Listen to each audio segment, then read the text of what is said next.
Baik, bismillahirrahmanirrahim. Assalamualaikum warahmatullahi wabarakatuh.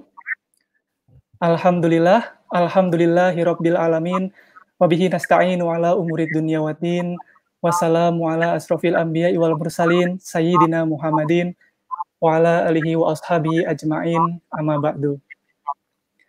Pertama-tama, marilah kita panjatkan puji syukur kehadirat Allah Subhanahu wa taala yang sampai pada kesempatan kali ini kita semua masih dapat berkumpul dalam kajian online Forkom Belanda, masih bisa diberikan nikmat sehat, nikmat iman, nikmat Islam, walaupun kita tahu saat ini kita semua sedang berada di tengah pandemik ya COVID-19, tapi alhamdulillah kita semua masih bisa merasakan manisnya, nikmatnya beribadah di bulan suci Ramadan. Dan sebelumnya saya ucapkan juga selamat siang kepada para pemirsa yang saat ini menyaksikan kajian online Forkom Belanda, dan juga selamat sore kepada pemirsa yang menyaksikan dari Indonesia.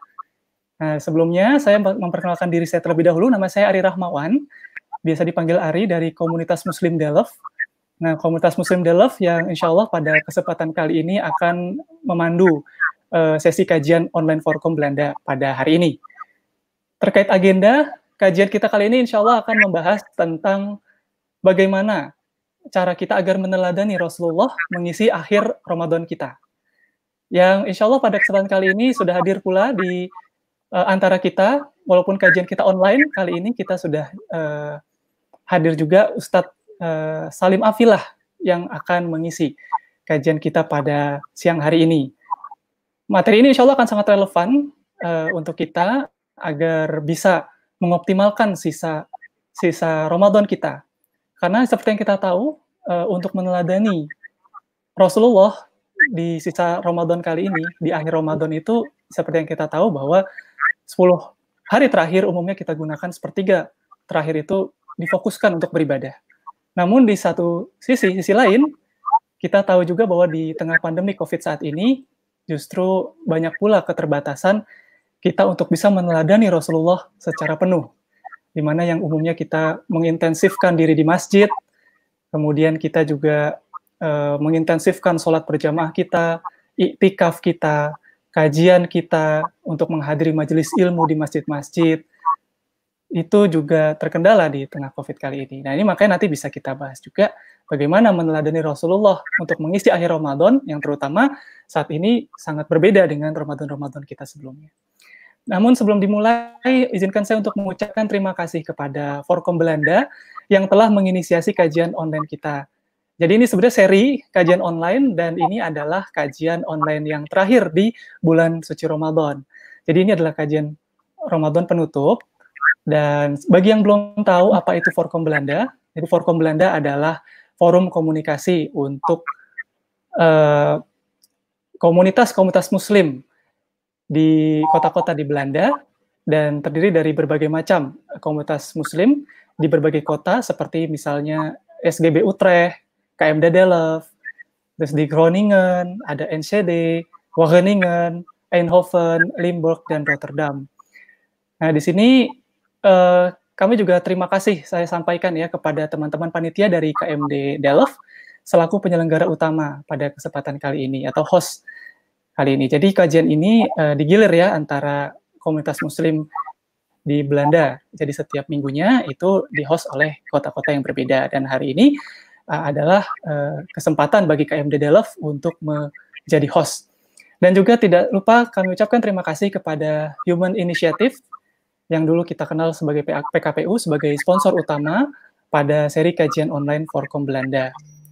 Dan juga ini sekaligus, sekali lagi, kajian penutup kita selama bulan suci Ramadan.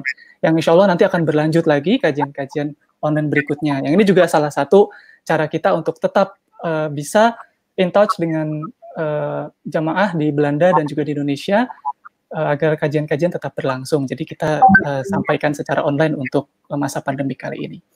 Baik, untuk itu sebelum kita mulai kajian online kita, mari kita awali kajian kita kali ini dengan membaca basmalah. Bismillahirrahmanirrahim.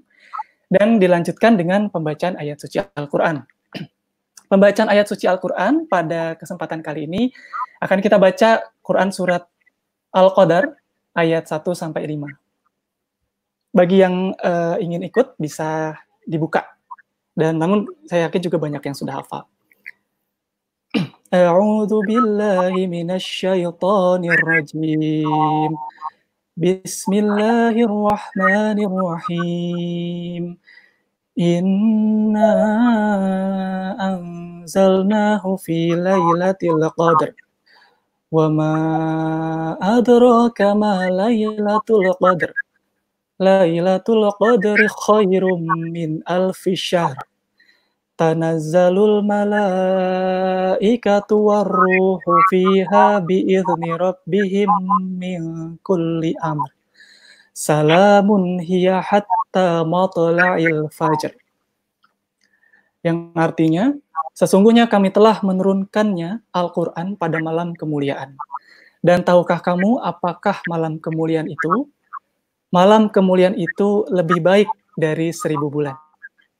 Pada malam itu turun malaikat-malaikat dan malaikat Jibril dengan izin Tuhannya untuk mengatur segala urusan. Dan malam itu penuh kesejahteraan sampai terbit fajar. Shadaqallahul azim. Ya, jadi itu juga sebagai pembuka dengan kita tilawah, ini juga sebagai pengingat bagi kita ya betapa pentingnya malam Lailatul Qadar agar memotivasi kita kembali untuk mengoptimalkan 10 malam terakhir kita, karena malam Lailatul Qadar itu terletak di 10 malam terakhir. Nah, oleh karena itu, karena ini juga kajian yang terakhir di bulan suci Ramadan, sebelum kita masuk ke acara inti, kita akan ada sambutan terlebih dahulu dari perwakilan Forkom Belanda. Nah, di perwakilan Forkom Belanda kali ini kita sudah kehadiran Pak Supardi Hasanuddin, ya, selaku ketua dari SGB Utrecht. Nah, Pak Supardi ini juga menjadi ketua kita, jadi senior kita juga di Forkom NL yang saat kita hormati, yang diharapkan bisa memberikan sepatah dua kata sambutan sebelum kita nanti masuk ke sesi materi kita pada siang hari ini. Oleh karena itu, tanpa berpanjang kalam lagi, kepada Pak Supardi Hasanuddin, kami persilakan. Terima kasih, Mas Arief. Bismillahirrahmanirrahim. Assalamualaikum warahmatullahi wabarakatuh. Alhamdulillahirrabbilalamin. Assalatu wassalamu ala rasulillah wa ala alihi wa sahbihi ajma'in. Yang kami hormati Ustadz Salim Afillah, dan juga yang kami hormati teman-teman Forkom Belanda dan semua masyarakat Muslim Indonesia dimanapun berada yang saat ini ikut menyimak kajian online kita. Pertama-tama tentunya kita senantiasa mengucapkan puji syukur kehadirat Allah Subhanahu wa Ta'ala atas karunia dan kekuasaannya lah sehingga acara kajian online ini bisa terselenggara. Dan alhamdulillah kita juga diberi kesempatan bisa bertatap muka dan menimba ilmu dari Ustadz Salim Afillah meskipun hanya lewat online. Semoga ini tidak mengurangi semangat dan kesungguhan kita dalam belajar dari beliau. Dan tentu juga temanya sangat relevan dengan kondisi kita saat ini yang sudah berada di penghujung akhir dari bulan suci Ramadan 1441 Hijriah. Teman-teman semua yang saya hormati, perkenankan saya Supardi Hasanuddin, Ketua SGB, mewakili teman-teman Forkom Belanda untuk menyampaikan sedikit ya deskripsi ringkas mengenai keberadaan Forkom NL ini.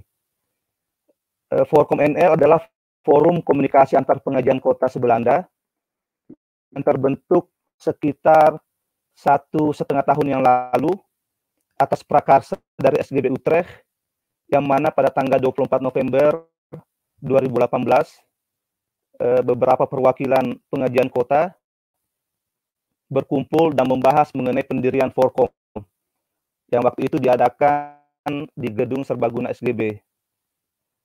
Dan adapun komunitas pengajian kota yang tergabung dalam Forkom NL saat ini adalah SGB UGD Utrecht, kemudian komunitas pengajian de Groningen yang berada di sebelah utara Belanda, kemudian pengajian IMEA Enschede di paling ujung sebelah timur, kemudian pengajian Kamil Maastricht Limburg yang berada paling ujung selatan, kemudian dia keluarga Muslim Delft yang saat ini menjadi host dari acara kita, kemudian ada komunitas pengajian Musihofen Eindhoven, dan ada pengajian Wageningen, dan yang terakhir Himpunan Masyarakat Muslim Indonesia di Rotterdam atau HIMI Rotterdam. Adapun tujuan pendirian Forkom NL adalah sebagai forum komunikasi lintas pengajian kota se-Belanda yang berbentuk organisasi informal di mana para anggotanya tidak terikat secara organisatoris, melainkan diikat bersama dalam rasa kecintaan terhadap Allah Subhanahu wa Ta'ala dan semangat fastabiqul khairat. Kemudian Forkom NL juga berperan sebagai penghubung komunikasi dari pengajian-pengajian kota. Jadi lewat Forkom NL ini kita mengharapkan agar pelayanan pengajian kota bisa lebih optimal ke masyarakat Muslim Indonesia yang ada di kota tersebut. Dan pengajian kota juga adalah elemen independen dari Forkom NL yang menaungi aktivitas keislaman dalam lingkup kota tertentu di Belanda. Nah, kemudian program-program kerjasama yang pernah kita laksanakan, diantaranya adalah penyelenggaraan takbir akbar tahunan, yakni kajian Islam Muslim Semi, yang kami singkat Kalami, di mana setiap pengajian kota yang tergabung dalam Forkom NL mensupport dan ikut berkontribusi dalam penyelenggaraan acara ini. Dan tahun 2017, ya, Ustadz Salim juga pernah mengisi acara ini waktu itu di Ridderkerk, ya Ustadz ya. Kemudian kerjasama lainnya juga koordinasi dalam hal pengurusan jenazah warga atau Muslim Indonesia yang meninggal dunia, atau yang membutuhkan bantuan dalam hal informasi dan juga pengurusan jenazah. Dan lewat Forkom NL ini juga kita bisa saling bertukar informasi terkait kegiatan-kegiatan keislaman yang ada di pengajian kota masing-masing. Dan acara kajian online kita hari ini adalah juga terselenggara berkat kerjasama ya, antar pengajian kota yang ada di Forkom NL. Mungkin demikian sedikit deskripsi mengenai keberadaan Forkom Belanda atau Forkom NL. Saya atas nama Forkom NL mengucapkan selamat mengikuti kajian online ini. Semoga ilmu yang kita dapatkan lewat kajian ini bisa kita amalkan dan bermanfaat buat kita semua. Dan yang terakhir, saya juga ingin mengucapkan terima kasih dan apresiasi saya atas kerja keras dari teman-teman Forkom, terutama teman-teman KMD Delft yang sudah membantu sehingga acara kajian online kita hari ini bisa terlaksana. Semoga Allah Subhanahu wa Ta'ala membalas kebaikan teman-teman semua dengan pahala yang berlipat dan keberkahan dunia akhirat. Dan juga kepada Ustadz Salim, terima kasih Ustadz ya, jazakallahu khairan katsiran sudah bersedia meluangkan waktu untuk berbagi ilmu dengan kita di sini. Demikian dari saya ya, wallahu muwaffiq ila aqwamit thoriq. Wassalamualaikum warahmatullahi wabarakatuh. Waalaikumsalam warahmatullahi wabarakatuh. Jazakallah khairan katsir kepada Pak Supardi atas sambutannya yang telah memperkenalkan kepada kita semua apa itu Forkom Belanda dan juga program-programnya. Dan untuk itu kita akan berlanjut ke sesi berikutnya, yaitu adalah sesi kajian yang nanti akan dibawakan oleh Ustadz Salim Afilah. Nah, sebagai pengantar untuk kajian kita pada siang hari ini, itu topiknya adalah meneladani Rasulullah mengisi akhir Ramadan.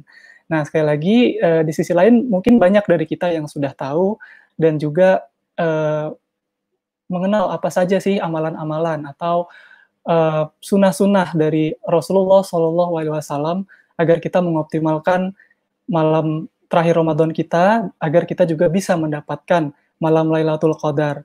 Nah, di sini juga seperti yang kita tahu bahwa Ramadan pada tahun ini yang kita dapatkan ini berbeda, sangat jauh berbeda dengan Ramadan-Ramadan kita sebelumnya. Ini adalah Ramadan yang tidak biasa, di mana mungkin apa yang Rasulullah teladani itu tidak bisa serta-merta langsung kita aplikasikan pada malam-malam terakhir ini. Seperti misalkan kita mungkin sudah rindu ya, banyak dari kita yang sudah rindu untuk merasakan kembali sholat berjamaah subuh di masjid, tarawih di masjid, terus kemudian juga kita rindu iktikaf, berdiam diri, mengintensifkan diri kita untuk betul-betul fokus beribadah di masjid, menamatkan, menghatamkan Al-Quran dengan fokus. Nah, namun di sini juga kita punya tantangan, kita lakukan semua itu dari rumah, yang bisa jadi itu justru malah mengendorkan semangat kita, yang justru itu juga malah membuat diri kita tidak produktif. Nah, ini di sini justru kita ingin menggali bagaimana kita agar tetap bisa meneladani Rasulullah Shallallahu Alaihi Wasallam untuk mengoptimalkan malam-malam terakhir kita. Oleh karena itu, kita sudah kedatangan Ustadz Salim Afilah. Terima kasih Ustadz sebelumnya atas ketersediaan Ustadz untuk berbagi kepada kita. Namun sebelum Ustadz Salim, Masya Allah. Assalamualaikum Ustadz. Ya, sebelum itu mungkin izinkan saya sebagai moderator untuk memperkenalkan siapa Ustadz Salim Afilah, yang saya yakin sebenarnya banyak ya di antara para pemirsa yang sudah mengenal beliau, karena beliau selain berkiprah sebagai Ustadz juga dulu kita mengenal Ustadz waktu kita masih SMA gitu ya Ustadz, masih jadi aktivis dakwah sekolah, aktivis dakwah kampus, itu kenal banyak dengan kenal beliau itu banyak dari buku-buku beliau gitu. Jadi buku-buku yang dulu terkenal itu Nikmatnya Pacaran Setelah Pernikahan, terus kemudian Gue Never Die itu buat kepemudaan, Saksikan Bahwa Aku Seorang Muslim itu juga populer dulu di zaman kita waktu masih aktif di SMA Ustadz. Sekarang kita udah S2, S3 di sini, jadi udah cukup lama. Dan sampai alhamdulillah buku yang terakhir ya, sampai itu bentuknya mungkin agak menarik, judulnya NCRGKSNKL. Kalau kita gabungkan huruf vokalnya itu jadinya mencurigakan sekali kayaknya nih bukunya. Jadi alhamdulillah beliau masih tetap produktif. Beliau lahir di seperti yang kita tahu, lahir di Yogyakarta ya, Ustadz, di 21 Maret 1984, saat ini umurnya 36 tahun. Beliau penulis, pendakwah, dan juga saat ini dikenal sebagai penggiat di Masjid Jogokarian Yogyakarta. Nah, ini juga kita banyak belajar dari Masjid Jogokarian Yogyakarta, menjadi salah satu benchmark ya, atau percontohan bagaimana pengelolaan masjid yang optimal dan untuk mengoptimalkan masjid itu untuk para jamaah. Ini menjadi bagian kajian menarik juga, suatu saat nanti mungkin bisa di-share oleh Ustadz Salim Afilah. Namun untuk kali ini kita akan menimba ilmu dari beliau terkait bagaimana kita mengoptimalkan Ramadan. Dan sebelum itu saya juga ingin mengingatkan kepada para pemirsa yang nanti ingin bertanya kepada Ustadz Salim Afilah, nanti kita akan kurasi pertanyaannya, jadi mohon berikan pertanyaan yang terbaik, karena kita juga akan mengkurasi pertanyaan tersebut untuk menyingkat waktu juga agar tidak terlalu panjang. Kita akan memilih 3 sampai 4 pertanyaan. Mohon disertakan nama dan kota. Jadi nanti agar kita bisa pilih pertanyaan-pertanyaan yang terbaik untuk dijawab oleh Ustadz Salim. Gitu. Nah, ini bebas semuanya, terbuka ya, baik bagi yang di Belanda maupun yang di Indonesia. Silakan sampaikan pertanyaannya. Begitu. Dan terima kasih banyak sekali lagi Ustadz sudah berkenan hadir setelah sekian lama tidak berjumpa. Dulu saya pernah menjadi moderator Ustadz ketika saya SMA. Terus di 2017 lalu juga Ustadz main ke Belanda. Alhamdulillah saat ini bisa mengisi online untuk teman-teman juga di Belanda. Oke, baik, untuk tidak berpanjang lagi, kami persilakan kepada Ustadz Salim Afilah untuk memberikan materinya. Kepada Ustadz Salim Afilah, kami persilakan. Alhamdulillahi Rabbil Alamin, wa bihi nasta'inu ala umurid dunya waddin, wassalatu wassalamu ala asrafil anbiya'i wal mursalin, Sayyidina wa maulana Muhammadin wa ala alihi wa ashabi ajma'in wa man tabi'ahum bi ihsanin ila yaumiddin. Asyhadu an la ilaha illallah al-malikul haqqul mubin wa asyhadu anna Muhammadan abduhu wa rasuluhu sadiqul wa'dil amin. Puji syukur kehadirat Allah Subhanahu wa taala atas limpahan karunia-Nya pada kesempatan yang indah ini, di bulan yang paling mulia ini Allah menghimpun kita di dalam majelis ilmu, meskipun hanya secara daring, secara online, akan tetapi mudah-mudahan tidak mengurangi semua keutamaan bermajelis ilmu yang dijanjikan Allah dan Rasulnya Shallallahu Alaihi Wasallam kepada kita. Kita langkah hari ini semuanya memudahkan jalan kita ke surga insya Allah, dan duduk kita semua mudah-mudahan termasuk yang disebutkan Rasulullah Sallallahu Alaihi Wasallam, wasyiathumur rahmah, dicurah-curahi rahmat, wa hafatsumul malaikah, di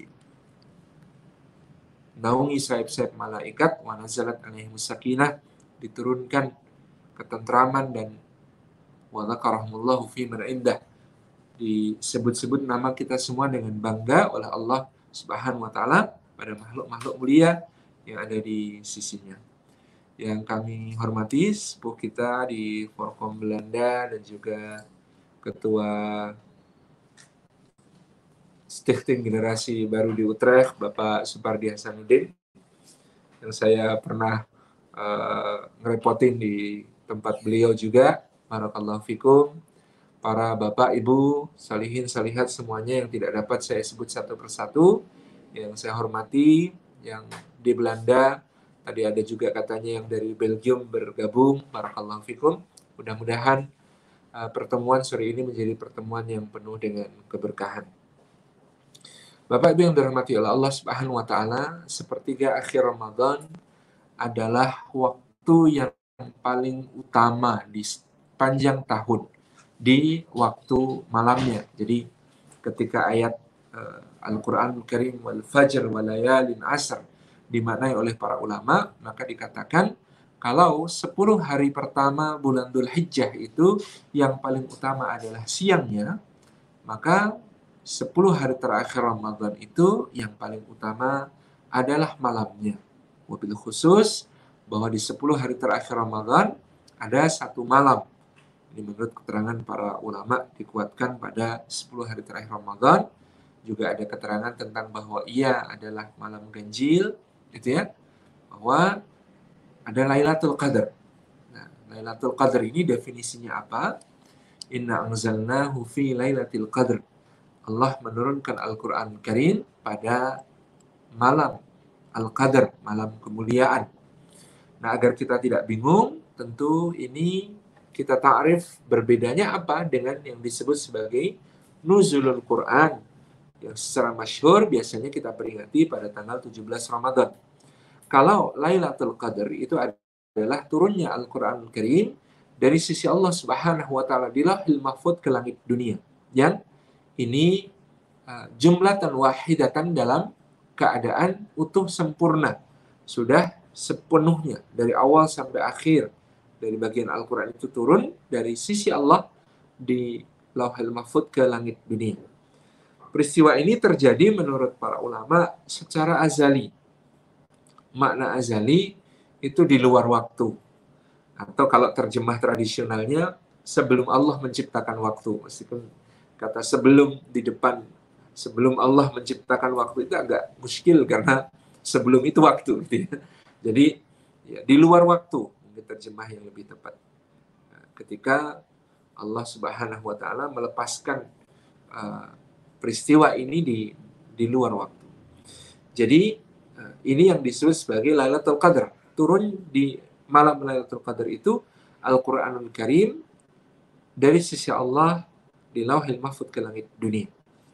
Kemudian peristiwa berikutnya adalah Nuzulul Quran, di mana Al-Quranul Karim dibawa oleh Jibril alaihi salam dari langit dunia kepada Rasulullah Muhammad SAW, dimulai dari peristiwa turunnya wahyu pertama pada tanggal 17 Ramadan di usia Nabi SAW yang ke-40 di Gua Hira, di Jabal Nur, di Gunung Cahaya di luar kota Makkah, yang Rasulullah Muhammad SAW sudah berada di dalam Gua Hira tersebut sejak awal Ramadan. Seperti kebiasaan beliau pada bulan-bulan atau tahun sebelumnya, beliau di bulan Ramadan banyak bertahanus, banyak menyepi, merenungkan nasib umat sambil menyaksikan dari atas berbagai hiruk pikuk nun di bawah di kota Makkah, yang Rasulullah sangat prihatinkan dalam keadaan yang begitu penuh dengan kejahiliahan. Bagaimana mereka mudah untuk menumpahkan darah. Bagaimana mereka rela mencelup tangannya ke dalam darah untuk mengklaim satu hak kepada orang lain. Kemudian mereka juga mudah sekali berpecah belah satu sama lain. Mereka tergerus kemanusiaannya sehingga memperlakukan budak-budaknya dengan perlakuan yang keji dan sangat jahat. Kemudian mereka juga meminum khamar, mereka berjudi, mereka memakan bangkai, mereka mengundi nasib dengan anak panah, bahkan sebagian mereka mengubur anak perempuannya hidup-hidup, gitu ya, khasyata imlaq, karena takut kemiskinan dan lain sebagainya. Jadi apa yang dirasakan oleh Nabi SAW adalah sebuah beban umat yang sangat berat, hilangnya kemanusiaan dari masyarakat yang kemudian ada di tengah beliau. Dan ini yang kemudian beliau bawa sebagai perenungan demi perenungan yang terus menumpuk-numpuk di dalam jiwa beliau sallallahu alaihi wasallam. Maka Allah pun akhirnya mengirimkan Sayyiduna Jibril alaihissalam untuk menyampaikan wahyu kepada Rasulullah sallallahu alaihi wasallam di Gua Hira tersebut. Dan dimulai dengan Iqra bismi rabbikal ladzi khalaq, khalaqal insana min 'alaq, Iqra wa rabbukal akramul ladzi 'allama bil qalam, 'allamal insana ma lam ya'lam. Dari sejak Iqra digemakan di Gunung Cahaya di Jabal Nur, maka sejak saat itu Rasulullah memulai tugas berat dan besarnya untuk menjadi basyir, pembawa kabar gembira, wa nadhir, dan juga pemberi peringatan, wa da'iyan ilallah, dan untuk menjadi penyeru manusia menuju Allah, wa sirajam munirah, dan menjadi pelita yang menerangi, pelita di siang hari, bercahaya di malam hari, memandu hidup kita semua menuju keridhaan Allah Subhanahu wa taala. Jadi itu takrifnya ya, Lailatul Qadar dengan nuzulul Quran. Dua peristiwa yang berbeda terkait dengan Al-Qur'anul Karim yang merupakan mukjizat, yang merupakan anugerah Allah, yang Allah katakan dalam suratul Anbiya ayat yang ke-10, laqad anzalna ilaikumul kitaba, laqad anzalna ilaikum kitaban fihi dzikrukum. Sungguh benar-benar telah kami turunkan kepada kalian sebuah kitab yang di dalamnya terdapat sumber-sumber kemuliaan bagi kalian. Kitaban fihi dzikrukum, kitab yang di dalamnya terdapat sumber kemuliaan. Sebab memang secara empiris semua yang bersentuhan dengan Al-Qur'an Karim akan menjadi mulia. Malam paling mulia adalah malam turunnya Al-Qur'an Karim, Lailatul Qadar. Bulan paling mulia adalah bulan turunnya Al-Qur'an Karim, bulan Ramadan. Malaikat paling mulia adalah malaikat yang membawa wahyu Al-Quran, Jibril alaihissalam. Nabi yang paling mulia adalah Nabi yang diturunkan kepadanya Al-Quranul Karim, Nabi Muhammad sallallahu alaihi wasallam. Kemudian tempat yang paling mulia adalah tempat di mana Al-Quranul Karim itu turun, yaitu Makkah dan Madinah Al-Munawwarah. Kemudian segala sesuatu yang terkait dengan Al-Quran akan menjadi kemuliaan. Nah, inna anzalnahu fi lailatul qadar, dan Al-Quran diturunkan di malam kemuliaan yang sedemikian agung, yang karena kasih sayang Allah, meskipun dia terjadi azali, tetapi Allah berkenan untuk menganugerahkannya kepada umatnya Muhammad sallallahu alaihi wasallam. Pada setiap tahun dia diulang-ulang oleh Allah di akhir Ramadan untuk dicari keutamaannya dan ibadah di dalamnya.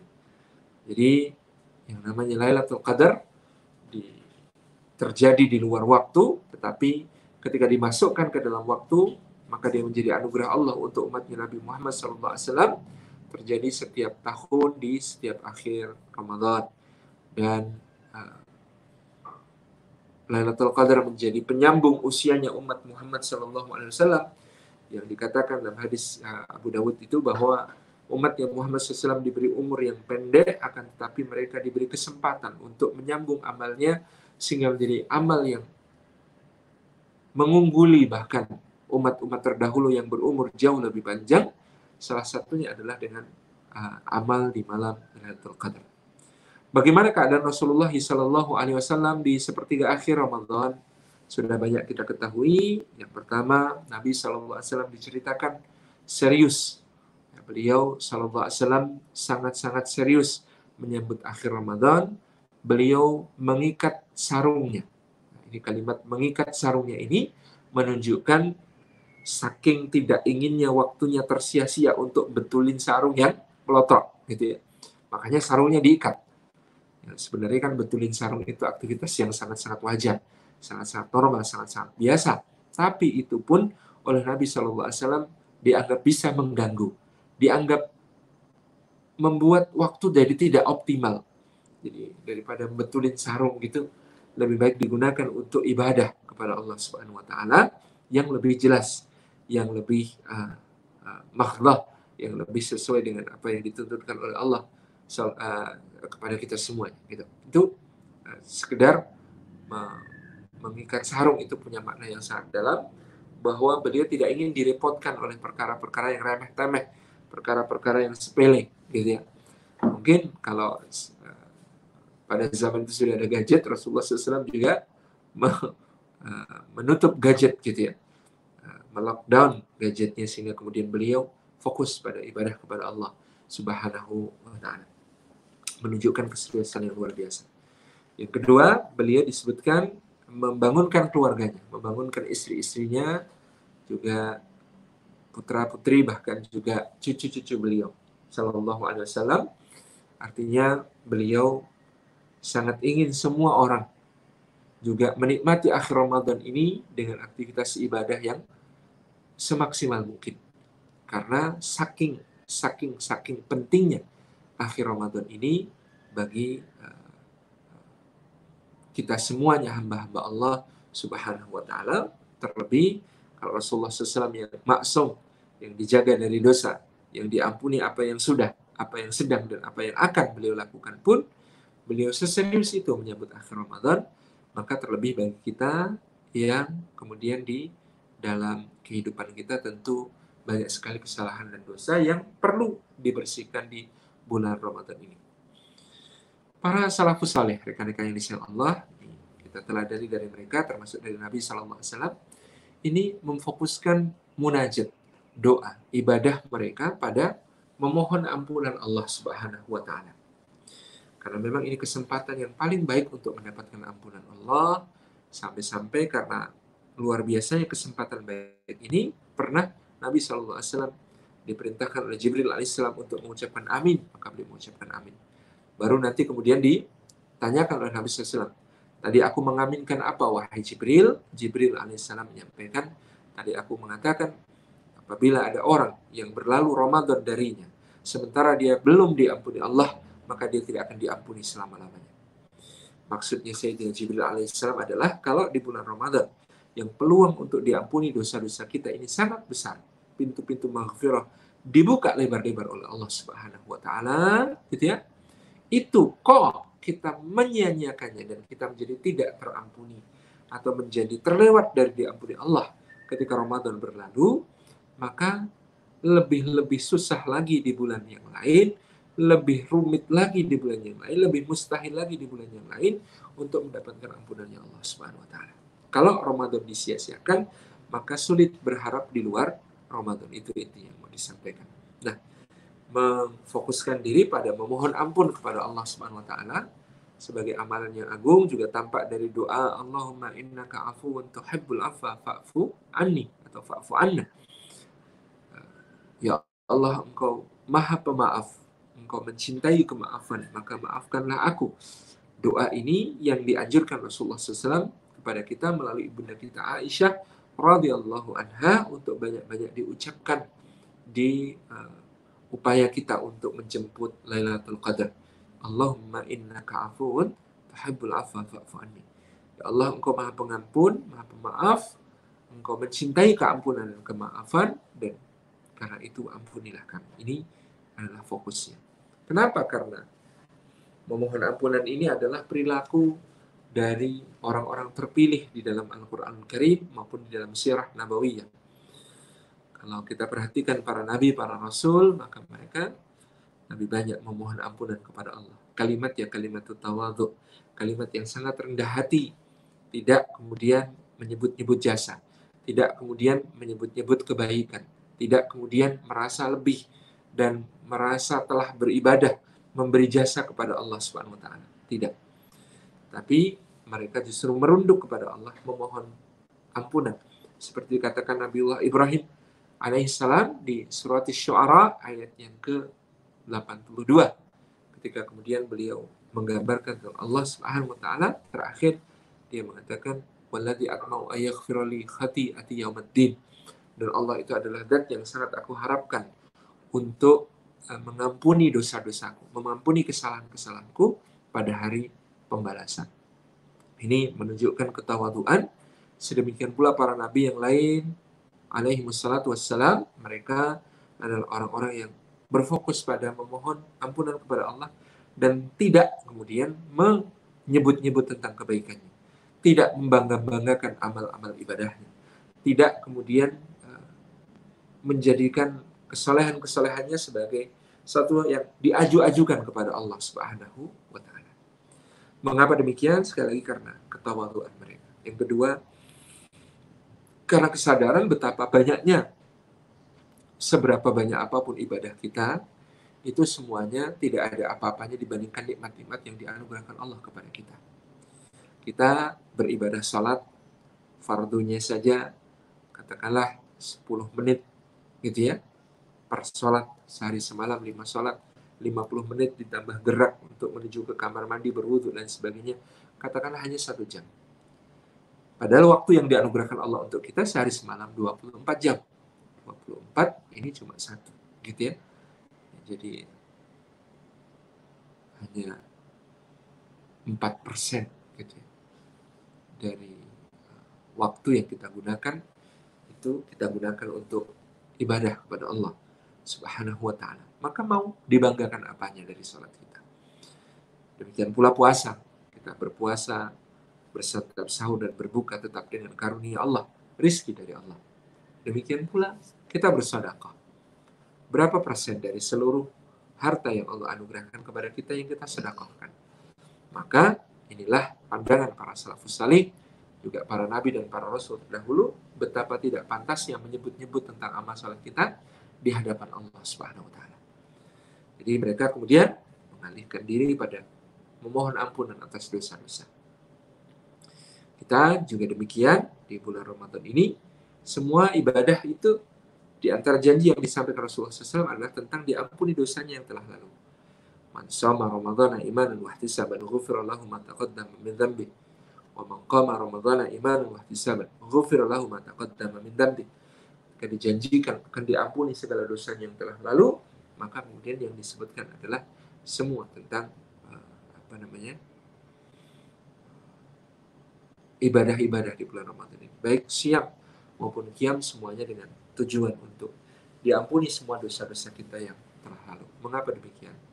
Bukan berarti kita tidak beramal soleh dan mengharapkan surga. Tentu kita beramal soleh dengan istiqomah. Kita mengharapkan surga dengan harapan yang paling tinggi kepada Allah SWT. Tetapi semua itu karena rasa malu kepada Allah, karena adab kepada Allah, kita tidak sebut-sebut. Yang kita sebut-sebut adalah dosa-dosa kita, rekan-rekan yang disayang oleh Allah Subhanahu wa taala. Maka justru menarik juga doa bahwa kita ini meminta kepada Allah dilindungi dari api neraka. Kalau kita merujuk kepada doa sapu jagat, doa Rabbana atina fid dunya hasanah wa fil akhirati hasanah wa qina adzabannar yang ada di dalam Al-Qur'an Karim, doa yang diajarkan Allah untuk memohon segala sesuatu kepadanya. Rabbana atina fid dunya hasanah, wa ya Rabb kami, anugerahkanlah kepada kami di dunia ini keadaan yang hasan, yang baik semuanya. Wa fil akhirati hasanah, dalam kehidupan akhirat kelak juga kebaikan. Wa qina adzabannar, dan jagalah kami dari api neraka. Kalimat jagalah kami dari api neraka ini juga menunjukkan permintaan yang ringkas dan tepat kepada Allah Subhanahu wa taala. Berbeda kalau kita minta wa adkhilnal jannata, dan masukkanlah kami ke dalam surga. Meminta dimasukkan ke dalam surga itu belum aman. Kenapa? Kalau dikabulkan Allah masukkan ke dalam surga, khawatirnya salah satunya adalah mampir di neraka untuk mempertanggungjawabkan amal perbuatan kita yang buruk-buruk, sehingga kemudian dicuci, dibersihkan, disucikan dulu di dalam api neraka yang berkobar-kobar itu sebelum memasuki surganya Allah Subhanahu wa taala. Kan berat. kita nggak akan kuat gitu ya. Makanya kita lebih memohon kepada Allah, waqina adzabannar. Jagalah kami dari api neraka. Karena ketika kita mengatakan jagalah kami dari api neraka, berarti kita mohon kepada Allah gitu ya, untuk langsung masuk ke surga tanpa mampir neraka gitu ya. Itu permintaan yang cerdas ya. Nah, waqina adzabannar, jagalah kami dari api neraka. Jadi tidak perlu tersentuh api neraka. Tidak perlu berhadapan dengan api neraka, tapi langsung gitu ya, masuk surga Allah Subhanahu wa taala, karena tidak ada tempat ketiga di sana. Ya, kalau kamu minta perlindungan dari api neraka, ya berarti kamu minta dimasukkan ke surga tanpa terlebih dahulu terkena dari api neraka tersebut. Subhanallah. Ini fokus. Jadi maka apa fokusnya 10 hari terakhir Ramadan dari teladan yang diberikan Rasulullah SAW adalah fokus memohon ampunan kepada Allah. Fokus meminta dibersihkan kita dari dosa-dosa. Fokus kita semuanya adalah untuk beristighfar, bersayyidil istighfar, dan mohon ampunan dengan Allahumma innaka afun tuhibbul afwa fa'fu anni. Ini adalah pertama yang kita bahas dari Nabi SAW.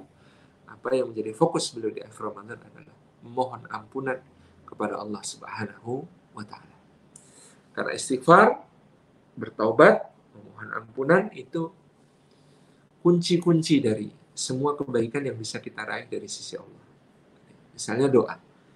Doa kita itu dikatakan oleh seorang ulama, jangan engkau cela lambatnya jawaban atas doa-doamu jika kamu menyumbat jalannya dengan dosa-dosa. Ya, doa itu erat kaitannya dengan dosa. Bedanya di mana? Dosa adalah doa ditambah S. S itu stop. Simbol di lalu lintas kita, S itu stop. Dosa itu yang menghentikan doa. Tidak sampai kepada Allah, terhalang oleh dosa-dosa. Maka dengan banyak beristighfar, mohon ampun kepada Allah, berarti kita sedang melapangkan jalan dari doa-doa kita kepada Allah Subhanahu wa taala, permintaan kita kepada Allah Subhanahu wa taala. Jadi dosa pula yang kemudian menjadi penghalang rizki. Maka ketika kita fokus mohon ampun kepada Allah, itu juga berarti kita sedang mencari kelapangan rizki dari sisi Allah. Mungkin ini saat yang berat untuk semua di global pandemi COVID-19 ini yang kemudian kita belum tahu akan kapan berakhir. Mudah-mudahan Allah segera akan bersihkan bumi dari wabah, angkat semua penyakit dari kaum muslimin, kaum mukminin, orang-orang sekitar mereka semuanya, gitu ya. Ini kita kemudian dalam kesulitan-kesulitan tentu banyak ya. Mudah-mudahan Allah segera angkat dengan istighfar kita, dengan taubatan nasuha kita, dengan permohonan maaf kita, gitu ya. Pada Allah Subhanahu wa taala kita mohon ampun atas semua dosa-dosa kita. Kata Nabi Nuh alaihissalam, kalau kemudian kita diampuni oleh Allah dengan istighfar kita, yursilis sama'u alaikum midrara, bahkan Allah akan mengirimkan langit yang dipenuhi dengan hujan yang membawa manfaat dan keberkahan, gitu ya. Kemudian Allah akan mengaruniakan untuk mereka tumbuhan-tumbuhan di dalam kebun-kebun yang luar biasa, ditambah juga di dalam sungai-sungai yang mengalir, yang memberikan air yang berlimpah dan cukup, dan juga keindahan-keindahan alam yang Allah sajikan kepada mereka semua. Jadi ini merupakan fokus kita di dalam ibadah 10 hari terakhir, memohon ampunan Allah sebagai bentuk kerendahan hati kita kepada Allah, tawaduk kita kepada Allah Subhanahu wa taala. Kita tidak menyebut-nyebut tentang kebaikan-kebaikan yang pernah kita lakukan di jalan Allah. Kita tidak merasa punya jasa dengan beramal baik, dengan beribadah kepada Allah Subhanahu wa taala. Jangan mengira bahwa Allah Subhanahu wa taala itu membutuhkan ibadah-ibadah kita, sama sekali tidak, tetapi kitalah yang membutuhkan ibadah kepada Allah Subhanahu wa taala dengan menjadi hambanya, kita mendapati keridhaannya, rahmat, kasih sayang, sampai juga karunia. Baik, itu yang pertama, Bapak Ibu yang dirahmati Allah, fokus mohon ampun. Fokus mohon ampun. Fokus mohon ampun. Ini yang menjadi teladan yang diberikan Rasulullah SAW kepada kita di 10 hari terakhir Ramadan. Yang kedua, tadi sudah disebutkan dengan keadaan Rasulullah yang sangat serius menyambut 10 akhir Ramadan, beliau mengikat sarungnya dan membangunkan keluarganya, yakni ini adalah keseriusan beliau untuk beribadah, di antaranya menyambut Lailatul Qadar. Salah satu bentuk ibadah yang dianjurkan untuk kita pada 10 hari terakhir Ramadan sesuai sunnah Nabi SAW adalah i'tikaf. Nah, i'tikaf ini para ulama memberikan keterangan rukunnya 2. Yang pertama niat beriktikaf, yang kedua adalah duduk berdiam walau lahdatan fil masjid, meskipun hanya 1 kejap di masjid itu untuk memenuhi rukun i'tikaf. Kemudian tentu masjid yang digunakan untuk i'tikaf itu ada syarat-syarat khusus. Yang pertama, ada yang berpendapat hanya masjid jami. Masjid jami adalah masjid yang dipakai untuk sholat Jumat, menghimpunkan orang dari berbagai kampung. Kemudian ada juga yang memberikan kebolehan di masjid yang ditegakkan sholat 5 waktu, meskipun Jumat tidak. Tapi masjid tersebut harus yang ditegakkan sholat 5 waktu. Hanya ada satu pendapat yang menyendiri dari fuqaha Hanafiyah tentang bolehnya beriktikaf itu dilaksanakan di musalla al-bait, di musalla yang ada di rumah kita, di tempat salat Masjidul Bait, masjid yang ada di tempat rumah kita. Satu bagian atau satu kamar, satu ruangan yang dikhususkan memang untuk salat di rumah kita, untuk dipakai sebagai tempat iktikaf. Ini adalah satu pendapat saja dari kalangan fuqaha Hanafiyah yang tidak kita dapati dalam pendapat dari para ulama fuqaha Malikiyah, Syafi'iyah maupun Hanabilah gitu ya. Jadi kalau saya ditanya, Ustaz, bagaimana kondisi COVID ini, kita tetap mendapatkan pahala iktikaf. 1, tetap berniat iktikaf. Nah, niat itu kan sudah menyampaikan seorang kepada balasan sempurna dari Allah. Karena seorang mukmin itu kalau dia berniat kebaikan, maka Allah catat baginya 1 kebaikan. Kalau dia niatkan kemudian dia laksanakan, maka dia mendapatkan 10 kebaikan. Gitu ya. Jadi niat saja sudah merupakan pahala sempurna yang utuh dari Allah Subhanahu wa taala untuk kita. Yang berikutnya adalah mudah-mudahan kita dicatat sebagai orang-orang yang beriktikaf jika pada tahun-tahun sebelumnya kita punya kebiasaan iktikaf. Jadi kalau kita punya kebiasaan iktikaf, maka meskipun tahun ini kita tidak bisa melaksanakan di masjid seperti kebiasaan, maka insya Allah akan dinilai iktikaf. Dalilnya dari hadis tentang seorang yang selalu qiyamul lail, selalu melaksanakan sholat malam sampai 1 hari dia pulang ke rumah dalam keadaan kelelahan atau sakit atau perkara-perkara yang lain, kemudian dia tertidur dan tidak sempat bangun untuk qiyamul lail, tetapi malaikat mencatat untuknya bahwa dia qiyamul lail. Dari mana malaikat mencatatnya? Dari dari kebiasaannya. Jadi sudah menjadi kebiasaannya untuk sholat malam, maka dia pun dicatat sholat malam meskipun dia tertidur, gitu ya. Nah, apalagi kalau udurnya lebih baik lagi seperti udur karena COVID-19 ini, maka kita mudah-mudahan tercatat sebagai orang yang beriktikaf karena kebiasaan-kebiasaan kita dan niat kita tadi yang sudah kita sampaikan bahwa niat itu mengutuhkan pahala, menyempurnakan pahala. Nah, yang ketiga, rekan-rekan insya Allah, kalau kita mengikuti pendapat fuqaha Hanafiyah yang tadi kita kutip, maka dengan demikian kita bisa beriktikaf di rumah, menjadikan salah satu tempat di rumah kita yang berbentuk kamar, ruangan, atau musholla rumah, gitu ya, untuk dilaksanakan berbagai macam aktivitas sebagaimana kalau kita melaksanakan iktikaf di masjid. Maka kita sedang memindahkan ke rumah aktivitas iktikaf. Kalau saya cenderung pada pendapat yang mengokohi bahwa iktikaf itu syaratnya berdiam diri di masjid. Di rumah tidak bisa disebut iktikaf, meskipun tadi ada pendapat dari fuqaha Hanafiyah yang demikian. Iktikaf, tetapi aktivitas yang kita lakukan dalam iktikaf biasanya kalau di masjid itu bisa kita bawa ke rumah kita. Kita laksanakan di rumah kita. Kita berzikir kepada Allah, kita berdoa kepada Allah, kita banyak-banyak membaca sayyidul istighfar, kita banyak-banyak membaca Allahumma innaka afun tuhibbul afwa fa'fu anni, gitu ya. Kita juga bisa bertilawah Al-Quran Karim sebagaimana dicontohkan oleh Rasulullah. Para sahabat mereka menghatamkan di bulan Ramadan sampai beberapa kali, dan ini menjadi semangat kita, masjid kita di bulan Ramadan yang kita rasakan juga bisa menjadi tempat kita untuk semakin akrab dan mesra dengan Al-Quran dengan tilawah. Pindahkan tilawah itu yang bisa biasanya kita tunaikan di masjid dengan kita tunaikan di rumah.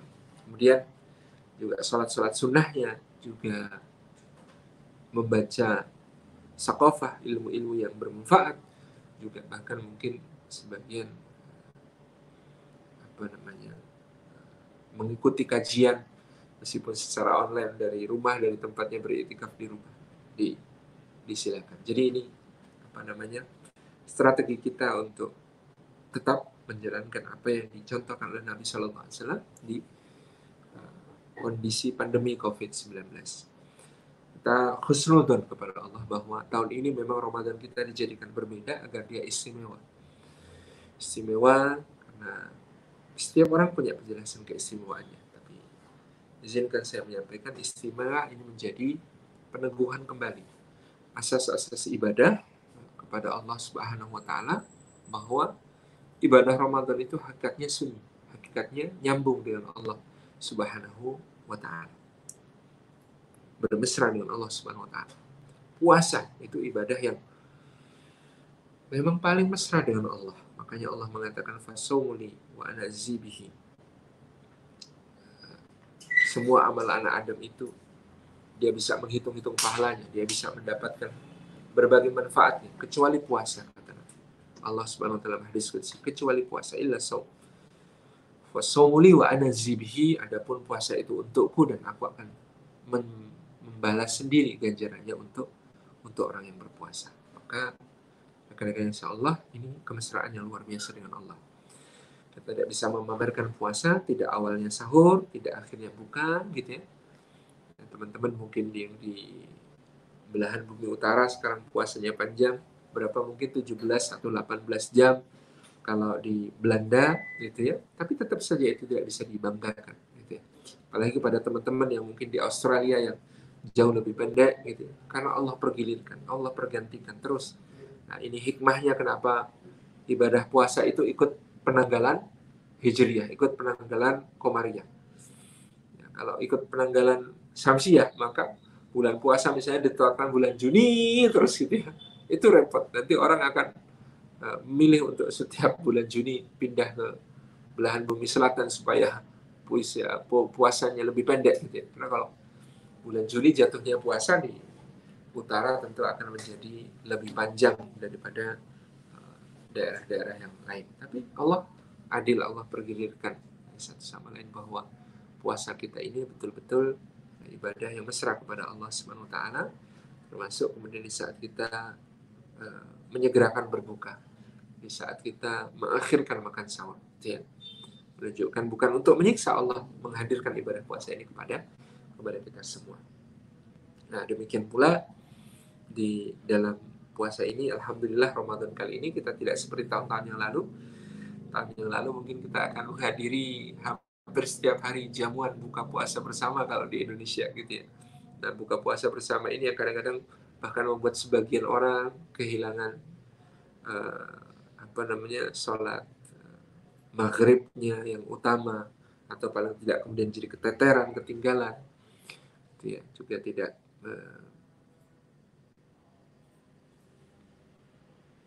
mendapatkan sholat tarawih kalau dulu biasanya, kemudian berkumpul-kumpul penuh dengan keceriaan, tetapi melupakan hakikat puasa itu sendiri, saling berbangga satu sama lain, dan seterusnya. Ini yang kemudian Allah Subhanahu wa Ta'ala cegah di bulan Ramadan tahun 1441 ini, sehingga kita berada dalam keadaan puasa yang paling optimal untuk kita tunjukkan puasa kita itu kepada Allah.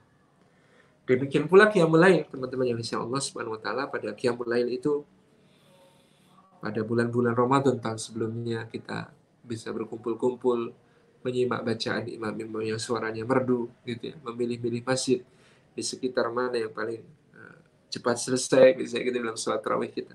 Masya Allah, kita tahun ini dialihkan oleh Allah dari sunnah yang utama ke sunnah yang lebih utama.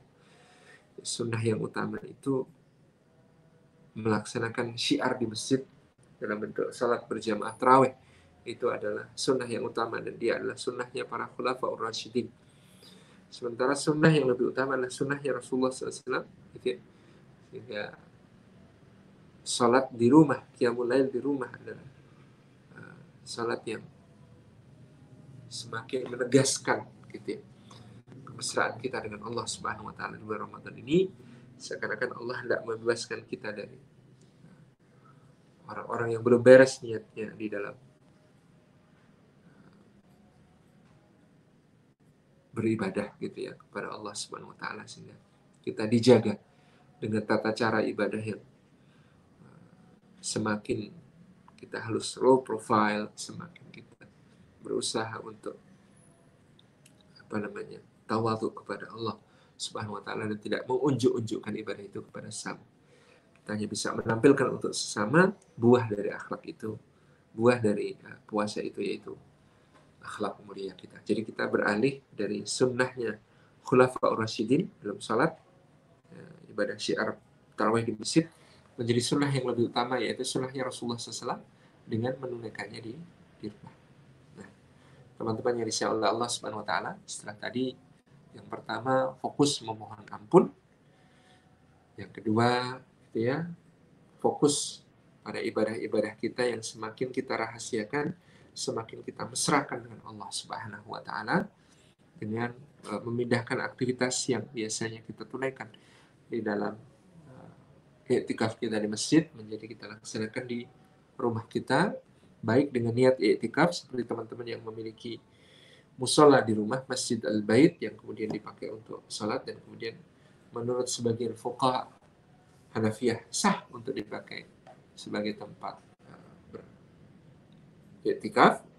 Nah, tapi kalau kita meyakini pendapat yang tidak pada tempatnya i'tikaf dilakukan di rumah, sebab dia juga soal syiar Islam, maka kita persilakan juga mengambil keyakinan semacam itu, dan tugas kita cuma memindahkan ibadah-ibadah yang biasanya kita lakukan di masjid menjadi kita lakukan di rumah kita. Kemudian Bapak Ibu yang dirahmati Allah, terkait dengan Lailatul Qadar, tentu mendapatkan keutamaan Lailatul Qadar adalah harapan kita semuanya. Tetapi mendapatkan Lailatul Qadar itu tidak hanya soal kepasan. Wah, pas malam ini Lailatul Qadar, pas saya beribadah. Tapi mendapatkan Lailatul Qadar itu adalah soal hati. Bagaimana kemudian dia bergetar melihat penciptaan Allah Subhanahu wa taala di keagungan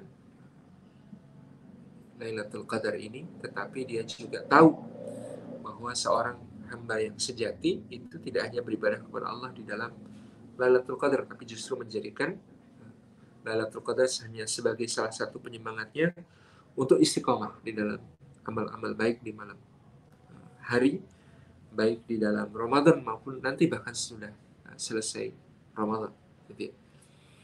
Jadi yang namanya pemeroh Lailatul Qadar itu bukan yang beribadah semata-mata di dalam Lailatul Qadar itu kemudian dia otomatis dapat.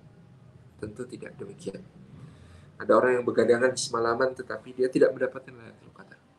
Sementara ada juga orang yang tidur tapi dia mendapatkan Lailatul Qadar. Karena menurut Ibnu Rajab Al-Hambali rahimahullah taala, syarat minimal mendapatkan Lailatul Qadar, mendapatkan keagungan, keutamaan Lailatul Qadar itu adalah sholat isyaknya berjamaah dan sholat subuhnya berjamaah, meskipun di rumah, tapi berjamaah. Kenapa? Karena dengan berjamaah dia naik ya, level ke 27 derajat. Dan barang siapa yang menunaikan sholat isya berjamaah, maka seakan-akan dia qiyamul lail separuh malam penuh. Dan barang siapa yang sholat subuh dalam keadaan berjamaah, maka seakan-akan dia melaksanakan qiyamul lail semalam penuh total gitu. Jadi kalau ada orang di malam Lailatul Qadar itu tidur dari ba'da isya sampai subuh, tetapi dia menunaikan sholat isya dan subuh berjamaah dan memohon kepada Allah karunia-Nya, maka insya Allah dia terhitung orang yang memuliakan, yang bisa mengambil manfaat yang sebesar-besarnya dari Lailatul Qadar. Nah, maka tentang Lailatul Qadar itu kaidahnya sama dengan ibadah-ibadah yang lain. Habul a'mali ilallah adwamuhu wa in qalla. Amal yang paling dicintai oleh Allah Subhanahu wa taala itu adalah yang paling dawam, yang paling terus-menerus, yang paling tidak putus, dijadikan kebiasaan, gitu ya. Wa in qalla, meskipun dia amal yang mungkin sedikit dan diremehkan orang, tapi nilainya pada keistiqomahan tersebut. Dan inilah yang ingin kita capai juga di akhir Ramadan, mendidik diri kita untuk menjadi hamba Rabban, kun Rabbaniyan wala takun Ramadhaniyan. Saya ingat ungkapan Dr. Yusuf Al-Qardawi bertahun-tahun lalu, kun Rabbaniyan, jadilah hamba Allah yang Rabbani, dia wala takun Ramadhaniyan, dan jangan menjadi seorang hamba yang hanya beribadah di kala Ramadan. Adanya ibadah Ramadan itu memang kesempatan luar biasa kita untuk mendapatkan berbagai keutamaan, tapi itu juga akan membawa dampak untuk terus menerus menjadi insan yang ada progres, menaik lebih baik daripada bulan-bulan sebelumnya.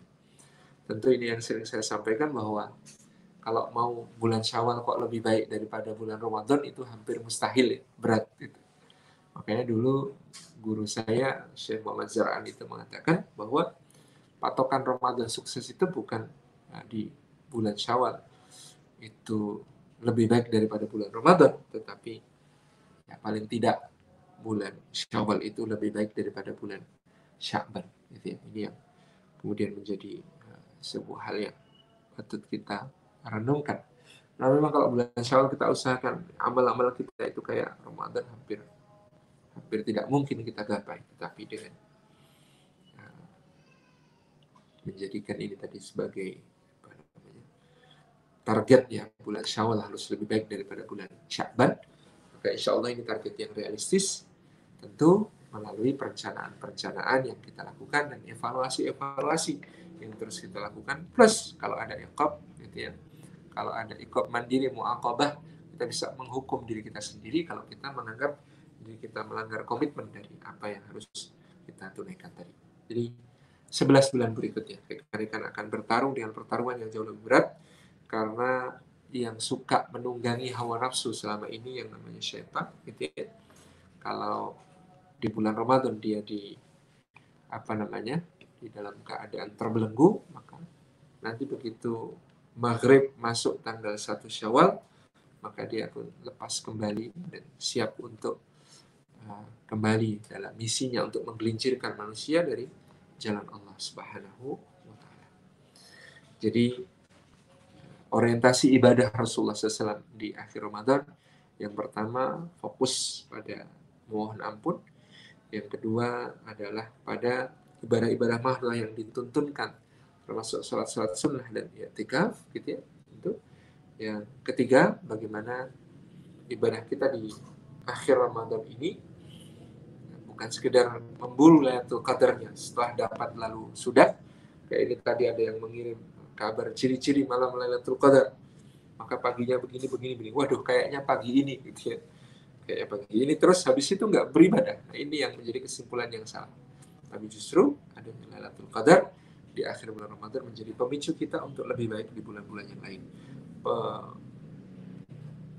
Pemilik dari orang yang mendapatkan Lailatul Qadar tentu adalah orang yang tidak puas hanya pada malam Lailatul Qadar dia beribadah kepada Allah, tetapi dia juga ingin beribadah di malam-malam yang lain, di hari-hari yang lain, di bulan-bulan yang lain. Itu yang menjadi penting. Jadi Rasulullah mengikat sarungnya, Rasulullah membangunkan keluarganya untuk mengoptimalkan 10 akhir Ramadan ini agar tercapai semua goal dari ibadah Ramadan kita tadi. Goalnya itu insya Allah akan menganugerahkan 3 sifat kepada kita kalau ibadah Ramadan kita ini beres. Yang pertama, ayat ke-183 surah Al-Baqarah itu la'allakum tattaqun. Yang kedua, ayat ke-185 itu wala'allakum tashkurun. Dan yang ketiga, ayat yang ke-186 la'allahum yarshudun. Yang pertama, la'allakum tattaqun, supaya kita bertakwa kepada Allah Subhanahu wa ta'ala. Jadi kita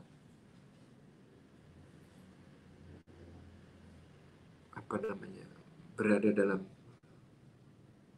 takwa itu fi dhimmatillah, di dalam tanggungannya Allah Subhanahu wa taala. Karena takwa itu maknanya muraqabah, merasa diawasi Allah, dia muahadah, mengingat janji kehambaan kepada Allah dan merencanakan amal-amal salih, menginisiasi dengan amal salih.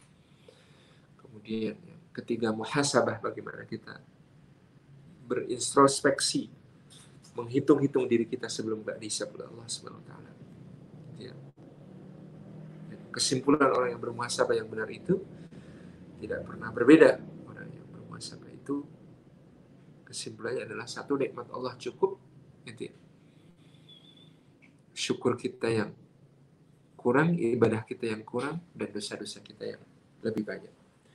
Sesoleh apapun kita, kalau hasil muhasabahnya nggak seperti ini, agaknya wajib diulang, gitu ya, karena tidak mungkin seorang hamba itu melampaui keadaan semacam ini, yakni dia mendapatkan nikmat yang cukup, yang mendapatkan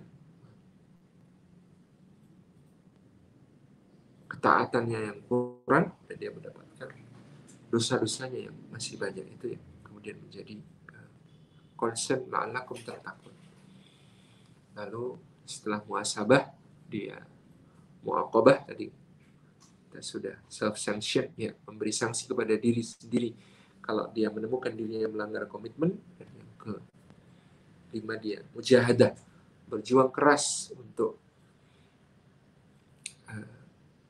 mengistiqomahkan amal-amal kecil yang kita rintis di Ramadan ini, dan untuk meluruskan niat-niat kita, gitu ya. Jadi amalnya istiqomah, niatnya makin lurus, itu yang diharapkan. Itulah la'allakum tattaqun. Yang kedua, goalsnya adalah wala'allakum tashkurun, supaya kalian menjadi orang-orang yang bersyukur kepada Allah. Karena memang tidak mudah untuk menyadari nikmat-nikmat Allah. Kita terlanjur sering menerima nikmat Allah sebagai sesuatu yang memang hak kita. Padahal tentu itu semata-mata adalah karunia Allah Subhanahu wa taala. Maka di bulan Ramadan, makanya kita diajari bahwa meskipun ada berbagai macam godaan, yang es cendol berwarna-warni, es buah beraneka rupa, sampai kemudian ya, es campur yang sangat menggoda, tetapi begitu tiba akhir puasa kita masuk ke waktu maghrib untuk berbuka puasa, maka hanya dihibur dengan sebutir kurma atau segelas air, maka semua godaan tadi bisa reda. Kita pada intinya mensyukuri apa yang ada dengan puasa kita ini, dan itulah salah satu goalsnya ibadah Ramadan kita, wala'allakum tashkurun. Dan yang ketiga adalah bagaimana kita itu yarshudun, la'allahum yarshudun, mendapatkan selalu bimbingannya Allah Subhanahu wa taala, seperti tergambar di dalam hadis qudsi di mana Allah berfirman, hambaku terus mendekatkan diri kepadaku dengan yang paling aku sukai, yaitu amalan-amalan fardu. Kemudian hambaku terus mendekatkan diri kepadaku dengan yang sunnah-sunnah, sampai aku pun mencintainya. Kalau aku sudah mencintainya, kata Allah, maka aku menjadi mata yang dia gunakan untuk melihat, menjadi telinga yang dia gunakan untuk mendengar, menjadi lisan yang dia gunakan untuk bicara, menjadi tangan yang dia gunakan untuk bertindak, dan menjadi kaki yang dia gunakan untuk melangkah. Ini menjadi goals ketika seluruh anggota badan kita bergerak sesuai iradah syar'iyah dari Allah Subhanahu wa taala. Dan ketika kemudian Allah gerakkan seluruh anggota badan kita ini untuk menjadi wasilahnya menebarkan rahmat bagi semesta. 3 goals yang ingin kita raih di akhir Ramadan. La'allakum tattaqun, la'allakum tashkurun, la'allahum yarsudun, seperti amanat ayat-ayat tentang puasa yang tadi sudah kita sebutkan. Jadi Bapak Ibu dan Allah, mari fokus menjadi orang yang memohon ampun kepada Allah dan berendah hati terhadap amal-amal kita. Kemudian kita laksanakan sunnah-sunnah Rasulullah SAW sesuai sejauh yang kita mampu di dalam rumah kita. Diniati dengan i'tikaf tadi, bagaimana kemudian dia bisa bertilawah, membaca Al-Quran, berdoa, beristighfar, menjaga wudhunya, gitu ya, senantiasa berada dalam keadaan suci, dan lain sebagainya. Ini yang berikutnya. Dan terakhir, mari merencanakan ke depan. Ramadan ini bukan hanya 10 akhir ini. Ibadah kita bukan hanya di Lailatul Qadar, tapi sepanjang zaman kita beribadah, maka kita mempersiapkan nafas panjang perjuangan kita untuk mengistiqomahkan amal-amal kita dari yang kecil-kecil sampai yang besar-besar, untuk terus bisa kita pertahankan sebagai Ramadan, paling tidak lebih baik daripada bulan Syawal yang lalu. Seterusnya kita hendak meraih target-target Ramadan kita. La'allakum tashkurun, la'allakum tattaqun, la'allakum tashkurun, dan wa la'allahum yarsudun. Demikian yang dapat kita sampaikan pada kajian sore di sini, siang di sana, ya. Tabarakallah rahman. Jazakumullah khairan. Saya kembalikan kepada pembawa acara. Wassalamualaikum warahmatullahi wabarakatuh. Waalaikumsalam warahmatullahi wabarakatuh. Jazakallah khairan khair Ustaz Salim Afila atas pemaparannya terkait dengan bagaimana cara kita untuk meneladani Rasulullah Shallallahu Alaihi Wasallam untuk mengoptimalkan hari-hari terakhir ya di bulan suci Ramadan tahun ini. Dan sebelum kita masuk ke sesi tanya jawab, sekali lagi dipersilahkan bagi para pemirsa semuanya, baik yang di Belanda maupun yang di Indonesia, ini juga terus masuk ya, Ustadz yang menyimak ini bukan hanya dari Belanda atau Indonesia, tapi juga dari Belgia, tapi ada juga dari Jepang sepertinya, dari Fukuoka ya, kalau tadi ada di komentar itu. Jadi memang Alhamdulillah dengan online seperti ini juga exposure-nya semakin banyak. Diingatkan sekali lagi untuk yang bertanya, mohon dicantumkan nama dan kota, ya nanti kita akan pilih. Kita sudah pilih nih beberapa, namun sebelum itu saya, mungkin ada beberapa pemirsa yang baru bergabung bersama kami, jadi saya ingin izin untuk men-summary, merangkum sedikit ya apa yang tadi sudah disampaikan oleh Ustadz Salim Afila, agar yang baru bergabung bisa langsung catch up dan mungkin ada pertanyaan-pertanyaan yang ingin disampaikan. Tadi Ustadz Salim Afila menyampaikan bahwa di malam 10 hari terakhir ini, di 10 hari terakhir bulan Ramadan, memang Rasulullah mencontohkan kepada kita semua untuk semakin fokus dan intensif, bahkan tadi juga diriwayatkan hingga mengikat sarungnya agar tidak ada waktu yang terbuang gara-gara sarung yang kendor dan melorot gitu. Itu saking ingin menghemat ya waktu, tidak ingin melakukan hal yang sia-sia gitu. Dan ini menjadi refleksi bagi kita, di mana memang tentu saja dengan kita tidak bisa ke masjid sebagaimana tahun-tahun sebelumnya, tentu banyak distraksi-distraksi, sosial media, terus kemudian handphone dan lain sebagainya, gadget, yang memang harus kita manage dengan baik agar kita itu bisa memanfaatkan waktu dengan sebaik-baiknya. Ini sampai betul-betul saya tadi berpikir ya, bahkan Rasulullah itu tidak ingin kehilangan waktu hanya untuk membenarkan sarung, itu yang selevel Rasulullah. Nah ini bagaimana dengan kita yang sebagai umatnya yang tentu jauh ya di bawah Rasul dengan penuh dosa. Nah ini menjadi refleksi buat kita untuk meneladani beliau. Setidaknya mulai dari menghemat betul-betul memanfaatkan waktu dengan sebaik-baiknya. Kemudian Ustadz Salim Afila juga menyampaikan poin berikutnya, fokusnya itu bulan Ramadan adalah untuk memohon ampunan kepada Allah Subhanahu wa taala atas segala dosa yang kita perbuat, dan juga terus berdoa dihindarkan dari api neraka, dan tidak hanya kita meminta untuk dimasukkan ke dalam surga, tapi juga kita terhindar dari neraka. Karena kalau tadi Ustadz Salim Afila mengatakan kalau kita ingin berdoa dimasukkan ke dalam surga, bisa jadi kita pasti dikabulkan masuk surga, namun bisa jadi mampir dulu ke neraka gitu. Dan padahal kita juga ingin terhindar dari api neraka di situ. Dan kita juga ajarkan ya dari ilmu yang disampaikan Ustadz Salim Afillah untuk rendah hati dengan amalan-amalan kita. Jadi di sini juga menjadi poin yang penting. Kemudian dari pertanyaan bagaimana Ustadz kalau misalkan kita ingin beritikaf padahal kita tidak bisa itikaf di masjid, tapi kita tidak memungkinkan saat ini untuk itikaf di masjid.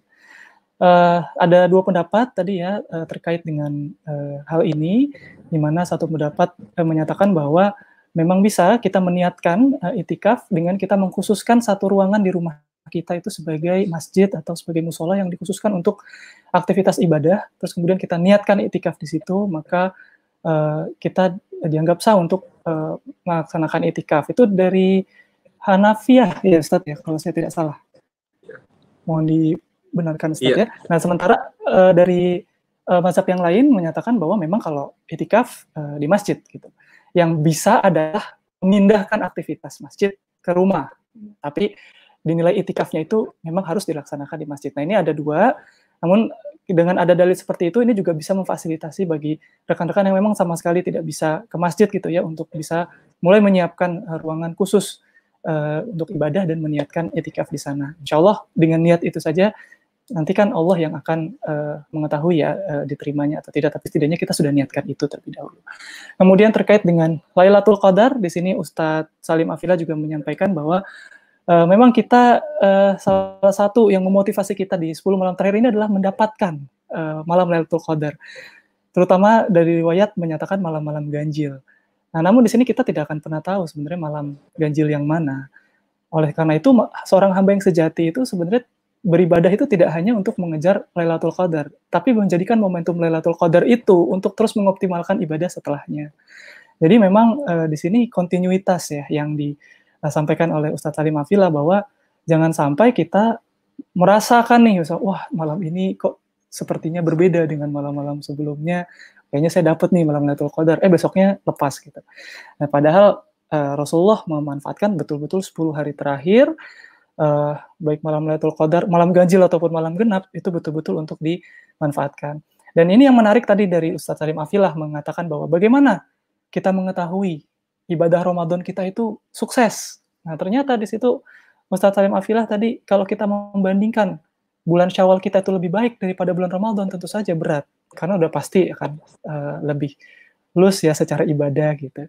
Namun kita bisa membandingkan, tadi Ustadz Salim Afillah menyatakan bahwa kita bisa membandingkan bagaimana performa kita di bulan Syawal dengan bulan Sya'ban, yaitu 1 bulan sebelum Ramadan. Jadi ketika ada peningkatan di sana, insya Allah kita bisa mengukur ya secara objektif sebenarnya kita tuh Ramadannya berhasil atau enggak. Ini menjadi pelajaran juga buat saya, kita bandingkan antara Sya'ban dan Ramadan kita gitu. Dan tentu saja Ustadz Salim Afillah menyampaikan juga agar kita selalu berharap untuk mendapatkan bimbingan dari Allah Subhanahu wa taala untuk terus ya konsisten melaksanakan amalan fardu dan sunnah. Tadi juga disebutkan untuk memelihara sholat berjamaah di rumah ya dengan pahala yang 27 derajat lebih baik.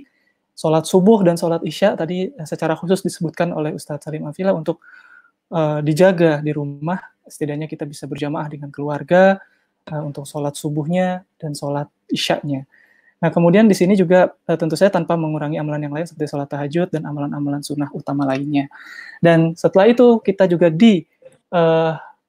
dianjurkan oleh Ustadz Salim untuk merencanakan ke depan ibadah kita. Sekali lagi bukan hanya mendapatkan Lailatul Qadar, tapi ini terkait dengan bagaimana mengistiqomahkan amal ibadah kita. Kita rencanakan setelah Ramadan bagaimana program-program kita ke depannya, apa yang kita perlu pertahankan, bahkan kita perlu perbaiki. Jadi terima kasih sekali Ustadz Salim, tadi pemaparannya sangat luar biasa untuk mengingatkan kita kembali dan juga mendapatkan solusi juga bagaimana nih kita di tengah pandemik ada gambaran sedikit untuk mengoptimalkannya. Dan kita masuk ke sesi tanya jawab ya Ustadz ya, kita akan memilih satu penanya dulu akan kita tampilkan, yaitu adalah pertanyaan dari Rahmah dari Delft. Nah, ini mungkin bisa ditampilkan dulu di layar kaca. Nah, ini dia. Ustadz, karena waktu malam saat ini sangat pendek di belahan Eropa, bolehkah kami melewatkan waktu malam tanpa tidur hingga tiba waktu sahur, agar tidak melewatkan malam Lailatul Qadar? Nah, ini untuk teman-teman Belanda, Ustadz. Masya Allah. Silakan Ustadz untuk dijawab. Baik, pengalaman saya dulu berRamadan di Eropa, ya memang Saya sempat juga di Belfast, sempat di Aberdeen itu ya. Jadi kita itu acaranya satu paket. Buka puasa bersama, tarawih bersama, sahur bersama, sampai subuh bersama gitu. Itu satu paket acara gitu. Jadi daripada bolak-balik itu habis waktu padahal malam sangat pendek gitu, itu sayang. Makanya biasanya dengan di acaranya dalam bentuk mabit sehingga optimal. Nah, saya kira bisa juga diatur supaya kemudian optimal menjalani ibadah gitu ya, dengan begadang ya di malam untuk melaksanakan berbagai macam aktivitas, tentu dengan bekalnya adalah ya tidur siangnya juga harus ada. Jadi bagaimana mengatur waktunya? Kalau saya dulu memang kita setelah subuh nunggu syuruk. Nah, begitu sudah syuruk itu sudah lepas dari apa namanya, ya ini kebiasaan yang saya tiru dari salah satu guru kita, Habibana Muhammad bin Anis gitu ya. Kalau habis syuruk itu istirahat dulu gitu ya, sambil nunggu nanti waktu duha gitu. Jadi kita bisa membagi-bagi waktu tidur kita supaya istirahatnya tetap cukup, misalnya dengan tidur pagi tadi ya, tapi sudah syuruk, jangan langsung tidur setelah sholat subuh, tunggu syuruk kemudian kita istirahat, mungkin sampai waktu untuk work from home-nya jam berapa, misalnya jam 9 sudah harus di depan apa namanya perangkat kerja, ya silahkan jam 9 nanti sampai kemudian duhur gitu ya. Kemudian di waktu menjelang duhur kita sempatkan sejenak untuk qailulah ya, tidur siang sejenak. Itu tidak perlu lama-lama, 10 sampai 15 menit taking a nap itu cukup gitu ya. Itu bisa mengganti tidur malam 2 jam, 3 jam, itu yang menurut penelitian Dr. Eka Zainur Ramadhani di buku Super Health itu. Jadi tidur siang sejenak 10 sampai 15 menit itu bisa mengganti tidur malam yang panjang gitu ya. Itu salah satu alternatifnya begitu. Mudah-mudahan bermanfaat demikian. Baik, terima kasih Ustaz. Ini jadi memang salah satunya caranya begadang tapi tetap memperhatikan kesehatan fisik juga ya Ustaz ya. Jangan sampai di-push juga tapi malah staminanya, aktivitas itunya juga tidak optimal. Jadi ada kompensasi juga di waktu-waktu siangnya. Baik, kita lanjut ke pertanyaan berikutnya ini dari Linda di Rotterdam. Assalamualaikum Ustadz, izin tanya, kegiatan atau ibadah apa yang bisa dioptimalkan oleh wanita jika sedang haid di 10 hari terakhir agar bisa mendapatkan keutamaan Lailatul Qadar? Silakan. Baik, bagi ibu-ibu bisa melaksanakan yang pertama zikir-zikir mutlak. Jadi zikir-zikir yang tidak terikat pada satu aturan tertentu. Ya, bisa bertasbih, bisa bertahmid, bisa bertakbir, bisa bertahlil, bisa kemudian apa namanya, sayyidul istighfar dan memperbanyak istighfar, termasuk doa Allahumma innaka afun tuhibbul afwa fa'fani, silakan untuk banyak-banyak juga dibaca. Jadi ini amal paling utama yang bisa dikerjakan oleh yang sedang haid. Bagaimana dengan membaca Al-Quran? Saya termasuk yang mengikuti pendapat dalam mazhab Syafi'i untuk tidak memegang mushaf. Tetapi kalau memegang terjemahan dipersilahkan. Jadi memegang terjemahan, kemudian kita, ini justru kesempatan mungkin ya untuk membaca-baca Al-Quran angan-angan sak maknane, istilah orang Jawa itu, sambil kemudian memahami maknanya. Jadi kalau kita lelah berzikir, ganti dengan tilawah kita dalam bentuk membaca Al-Quran dari terjemahannya. Ini lebih aman dan keluar dari perselisihan pendapat, karena memang sebagian ulama membolehkan, hanya sebagian yang lain tidak membolehkan. Kemudian ada juga yang mensiasati dengan membaca Al-Quran dari gadget yang sudah satu paket sekaligus dengan terjemahan. Demikian juga diperkenankan. Kemudian kalau itu kelelahan juga, kita bisa menggantinya dengan mendengarkan bacaan Al-Quran, mendengarkan murattal gitu ya, sambil angan-angan disimak huruf-hurufnya gitu ya, dibayangkan bunyi ayatnya, atau kalau sudah tahu artinya sambil dibayangkan makna ayatnya. Ini juga sangat-sangat baik gitu ya. Kemudian di luar itu banyak yang bisa dilakukan, saya kira, yang ya intinya memperbanyak zikir, memperbanyak sholawat, memperbanyak doa, itu tetap diizinkan bagi seorang ibu yang sedang haid. Wallahu a'lam bishawab. Baik, terima kasih Ustadz atas jawabannya. Alhamdulillah ya, ternyata ada juga alternatif. Pagi tadi yang terutama zikir dan membaca terjemahan itu menjadi kesempatan untuk lebih mendalami arti dari Al-Quran itu sendiri. Alhamdulillah. Dan berikutnya Ustadz, kita akan masuk ke pertanyaan dari Erwin ya, di Gen ini, di Belgia. Ustadz mohon tips simple yang bisa dilakukan untuk mendapatkan Lailatul Qadar supaya menjadi pribadi yang lebih baik yang senantiasa meneladani Rasulullah. Masya Allah. Tips untuk Yang apa tadi? simple. Mohon maaf. Tips yang Untuk simple mendapatkan malam Lailatul Qadar supaya menjadi pribadi yang baik, yang lebih baik, yang senantiasa meneladani Rasul. Iya. Tadi upaya minimalnya orang mendapat Lailatul Qadar, apalagi kalau di teman-teman di Eropa yang malamnya sangat pendek, itu adalah minimal sholat isyaknya berjamaah, sholat subuhnya berjamaah. Ini bisa kita lakukan bersama keluarga di rumah. Jadi kalau bisa sholat isyaknya berjamaah, sholat subuhnya berjamaah. Nah sesudah itu mau misalnya tidur gitu ya, tidak apa-apa. Tidur dengan niat daripada sia-sia dan daripada melakukan kemaksiatan. Itu lebih utama daripada kemudian begadang tetapi tidak melakukan apa-apa, atau justru kemudian jatuh ke dalam perkara-perkara yang sia-sia gitu ya. Nah, itu tidur lebih utama, enggak masalah. Jadi ba'da isya langsung tidur sampai menjelang subuh. Tetapi tadi sholat isyaknya berjamaah, sholat subuhnya berjamaah. Itu kiat paling minimal mendapatkan Lailatul Qadar. Nah, di luar itu tentu tadi kalau sesudah kita meraih Lailatul Qadar itu tidak kemudian kita berhenti beribadah kan gitu ya. Jadi kita harus tetap merencanakan ke depan seperti apa yang akan kita dawamkan, ibadah-ibadah apa yang akan kita lestarikan, yang kita jadikan kerutinan dan kebiasaan, bahkan juga di luar Ramadan. Jadi kita tidak perlu istilahnya Abdullah bin Amr bin Al-As itu jangan muluk-muluk di waktu masih kuat. Nanti ketika kita sudah tua nanti tidak kuat untuk melestarikannya menjadi istiqomah. Maka kalau kita mau membiasakan satu ibadah yang kira-kira bisa istiqomah sampai tua, itu kita proyeksikan. Ini nanti saya lestarikan sampai tua, kuat apa enggak? Jadi Abdullah bin Amr bin Al-As itu dalam tanda kutip setengah nyesel. Karena dulu ketika Rasulullah mengatakan khatamkan Quran itu sebulan sekali saja, saya kuat lebih ya Rasulullah. Kalau begitu setiap 15 hari, saya kuat lebih. 10 hari, kuat lebih. 7 hari, kuat lebih. 3 hari.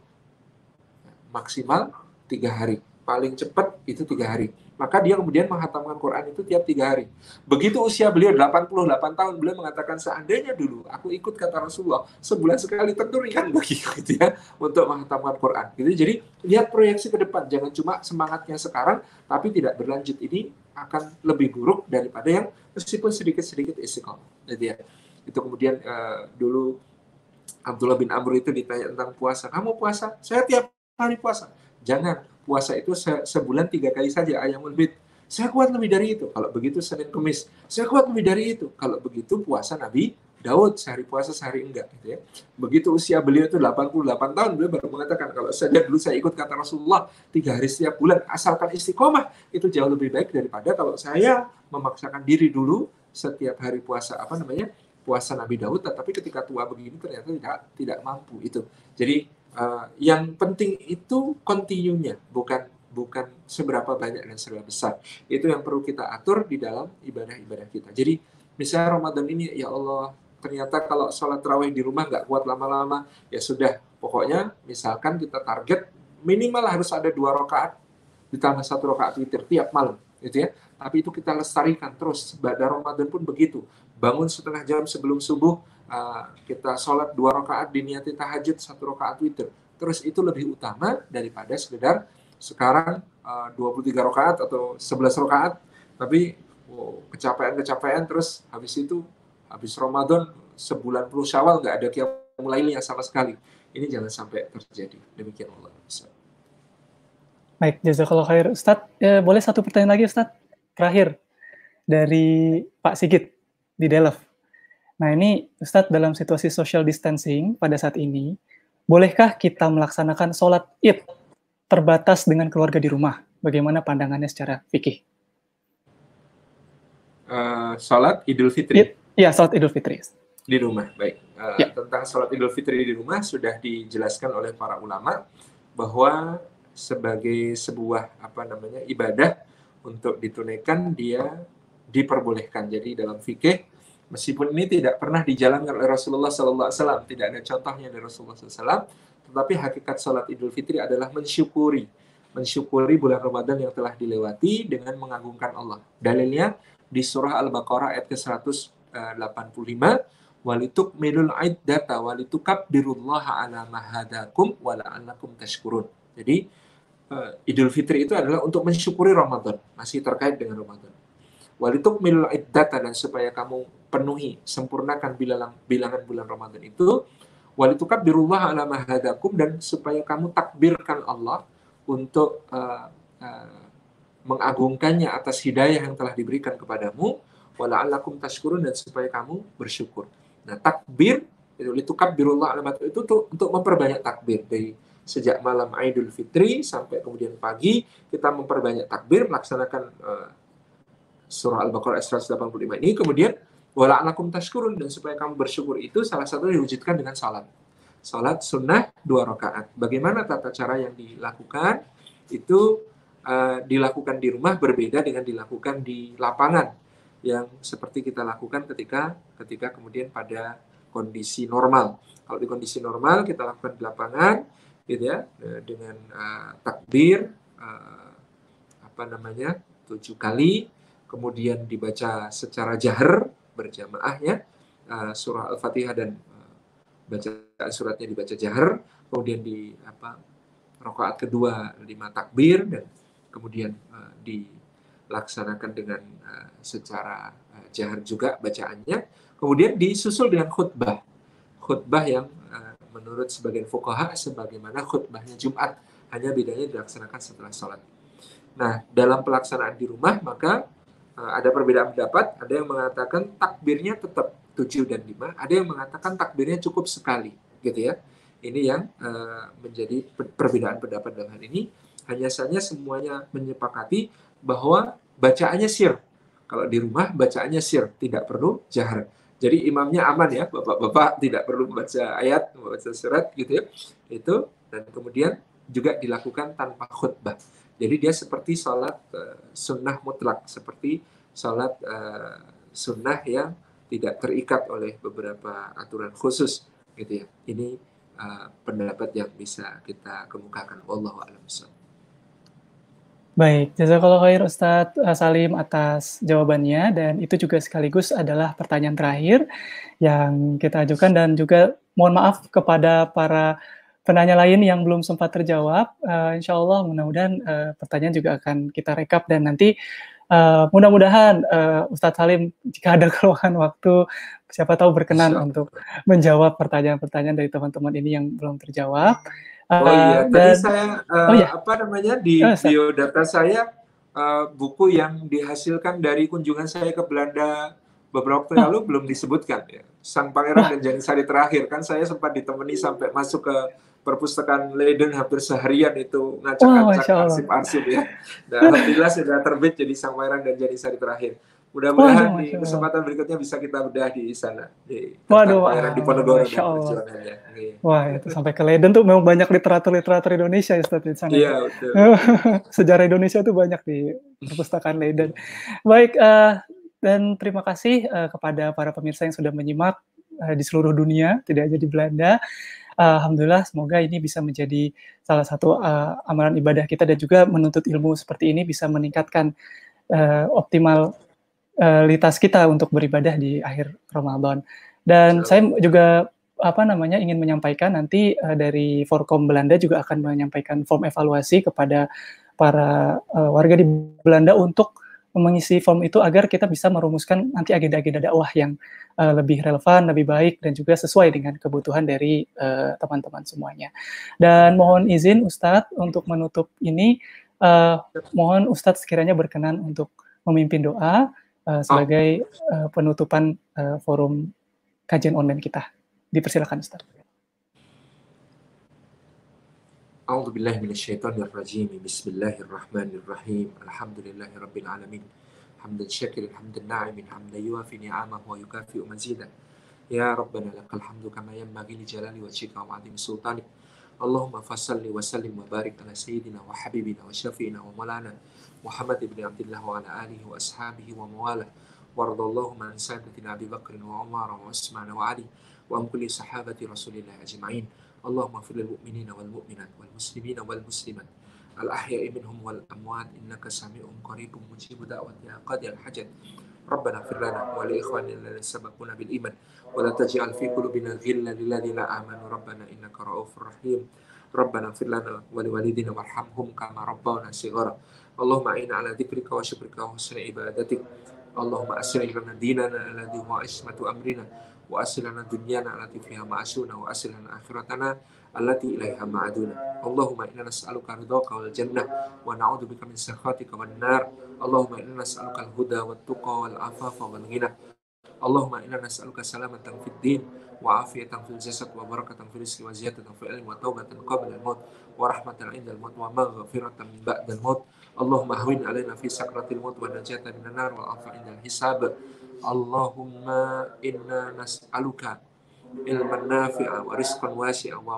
وعملا متقبلا اللهم ارفع عنا الوباء يا رحمن يا رحيم اللهم ارفع عنا الوباء اللهم ارفع عنا الوباء هذا الوباء COVID-19 يا ذا الجلال والإكرام اللهم ارفع عنا الفاحشة ما ظهر منها وما بطن والشدائد والمحن والظلم يا الله من بلدان المسلمين عامة وسائر البلدان الإنسانية يا ذا الجلال والإكرام ربنا هب لنا من أزواجنا وذرياتنا قرة أعين واجعلنا للمتقين إماما اللهم إنك عفو تحب العفو فاعف عنا اللهم إنك عفو تحب العفو فاعف عنا اللهم إنك عفو تحب العفو فاعف عنا ربنا آتنا في الدنيا حسنة وفي الآخرة حسنة وقنا عذاب النار والحمد لله رب العالمين.